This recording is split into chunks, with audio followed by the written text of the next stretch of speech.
ഇന്ന് രാവിലെ ഞങ്ങൾ ആൻറ്റിയുടെ അടുത്ത് കയറി പോയിട്ടുണ്ടായിരുന്നു കേട്ടോ. ഞാനും കുഞ്ഞും കൂടെ ഞങ്ങളിവിടെ വരുമ്പോൾ എല്ലാ പ്രാവശ്യവും കയറി പോകാറുള്ളതാണ് ആൻറ്റിയുടെ അടുത്ത്. ചിലപ്പോൾ ആൻറ്റി ഇങ്ങോട്ടേക്ക് ഇറങ്ങി വരും. പിന്നെ ഇതേ പോയ വഴിക്ക് ഇഷ്ടം പോലെ കാപ്പിക്കുരു പിടിച്ച് നിൽപ്പുണ്ടായിരുന്നു കേട്ടോ. ഇതൊക്കെ വേറെ ആരുടെയോ പറമ്പാണ്. പിന്നെ നമ്മൾ പോകുന്ന വഴിക്ക് ഇങ്ങനെ കാണാമല്ലോ. കാപ്പിക്കുരുവിൻ്റെയും കൊക്കോയുടെയും ഒക്കെ സമയമായിരുന്നെന്ന് തോന്നുന്നു കേട്ടോ. പിന്നെ ഇത് കൂടാതെ ഇത് അതിൻ്റെ അടുത്ത് വേറെ എന്തോ ഒരു ചെടി കണ്ടു കേട്ടോ. ഇത് ചെടിയാണോ അതോ വേറെ എന്തെങ്കിലും ആണോ എന്ന് മനസ്സിലായില്ല കേട്ടോ. എല്ലാവരുടെയും വീടിൻ്റെ മുറ്റത്ത് നിൽപ്പുണ്ട്. ഒരു ഭംഗിക്ക് നിൽക്കുന്നതാണെന്ന് തോന്നുന്നു കേട്ടോ. എന്തായാലും കാണാൻ നല്ല ഭംഗിയുണ്ട്.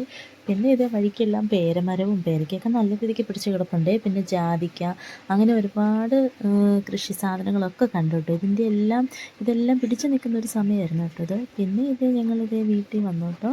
ആൻറ്റിയുടെ വീട്ടിൽ വന്ന് മുറ്റത്ത് വന്നപ്പോഴത്തേക്കിനും കുഞ്ഞ് ധൃതിക്ക് ഓടുവാണ് കേട്ടോ. കാരണം ഇവിടെ അവൾക്ക് കളിക്കാനുള്ള കൂട്ടുകാരി ഉണ്ട് കേട്ടോ. അവളുടെ കൂട്ടുകാരി ഇവിടെയാണ് കേട്ടോ. അതുകൊണ്ട് 1-2 തവണയൊക്കെ വന്നിട്ടുള്ളത് കൊണ്ട് കുഞ്ഞിന് നന്നായിട്ട് അറിയാം കേട്ടോ. ഇവിടെ എത്തുന്നതേ അറിയാം ആൻറ്റിയുടെ വീടെത്തി എന്നുള്ള കാര്യമൊക്കെ അറിയാം കേട്ടോ. അവളെ കണ്ടതേ ഇവിടുത്തെ കുഞ്ഞ് ഓടി വന്നു കേട്ടോ.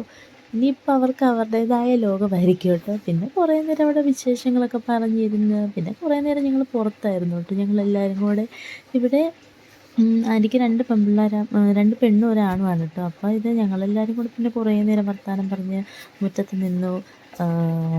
കല്യാണമൊക്കെ കഴിഞ്ഞ് പിന്നെ എപ്പോഴും അങ്ങനെ കൂടാറില്ലല്ലോ. വല്ലപ്പോഴൊക്കെ അല്ലേ ഇങ്ങനെയുള്ള അവസരങ്ങൾ കിട്ടുള്ളൂ. അതുകൊണ്ട് ഞങ്ങൾക്ക് കുറേ സംസാരിക്കാൻ വിശേഷങ്ങളൊക്കെ ഉണ്ടായിരുന്നു കേട്ടോ.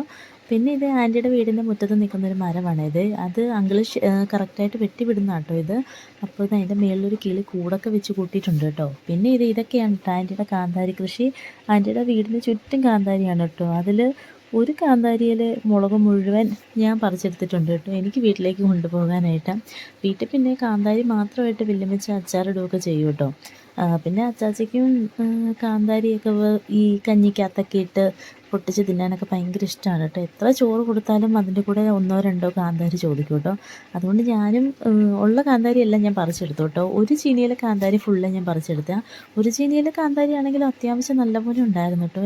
ഞാൻ പറിച്ച് തീരാഞ്ഞിട്ട് ഉടനെ അവളും വന്ന് എൻ്റെ കൂടെ അവളും കൂടി നിന്ന് പറിച്ചെടുത്ത് എനിക്ക് പറിച്ച് തന്നു കേട്ടോ അവള്. പിന്നെ ആൻറ്റിക്ക് മീൻകളുണ്ട്. പിന്നെ ആൻറ്റിയുടെ കൃഷിയാണ് കേട്ടോ ഇതൊക്കെ. ഇഞ്ചി നല്ല രീതിക്ക് ഇഞ്ചി നട്ട് പിടിപ്പിച്ചിട്ടുണ്ട് ആൻറ്റി. പിന്നെ ഈ കാണുന്നതൊക്കെ കൂർക്കയാണ് കേട്ടോ.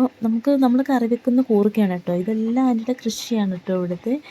പിന്നെ ഇത് നമ്മൾ തോരൻ വെക്കുന്ന എന്തോ ഒരു പയർ. ഇതിൻ്റെ വലിയ സൈസ് ഞാൻ കണ്ടിട്ടുണ്ട് കേട്ടോ. പക്ഷേ ഞാൻ ആദ്യം കാണുവാണ് കേട്ടോ. അതിൻ്റെ ചെറുതെന്തോ ആണെന്ന് തോന്നുന്നു കേട്ടോ. അപ്പോൾ ആൻറ്റി വള്ളിയൊക്കെ കെട്ടി സെറ്റ് ചെയ്ത് നല്ല രീതിക്ക് ഇതിനെ പിടിച്ചു വിട്ടിട്ടുണ്ട്. താഴെ കാണുന്നത് ഫുള്ള് ഇഞ്ചിയാണ് കേട്ടോ. ഇഞ്ചി, ചേമ്പ്, പിന്നെ ഈ ഒരു സാധനം മത്തങ്ങയാണ് കേട്ടോ. അപ്പോൾ ഇത് പിടിച്ച് വരുന്നതാണ് ഈ കാണുന്നത്. പൂവിട്ടതിന് ശേഷമാണ് കേട്ടോ ഈ മത്തങ്ങ പിടിച്ച് വരുന്നത്. ആൻറ്റിയുടെ